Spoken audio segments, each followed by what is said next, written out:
आपण आता तुंगभद्रा नदीच्या काठावर आलेलो आहोत. इकडेच तुंगभद्रा नदीच्या काठावर जे मोठा पात्र, विशाल पात्र दिसतंय, या पात्रावरच इकडे देवनाथ महाराज भक्तांचा सत्संग घ्यायचे आणि या नदीमध्ये सकाळ संध्याकाळ स्नान करून मगच स्वामींची सेवा केली जायची. पण आता बऱ्याच जणांना वयापरत्वे प्लस पाणीसुद्धा खूप कमी असतं. धरणातनं पाणी सोडतात, कधी नाही सोडत, त्यामुळे मग सगळ्यांनाच तिथपर्यंत जाता येत नाही.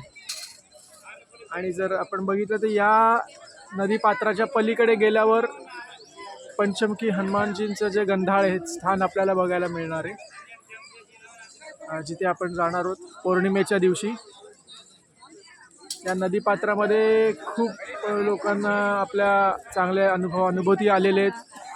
देवनाथ महाराजांचे आदेश झालेले आहेत.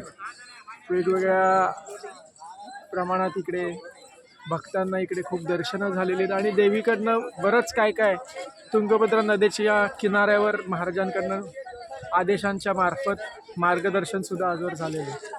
आणि इथून असं आपण समोर चालत आलो की थेट स्वामींच्या मठामध्ये वृंदावन ठिकाणी आपण जातो.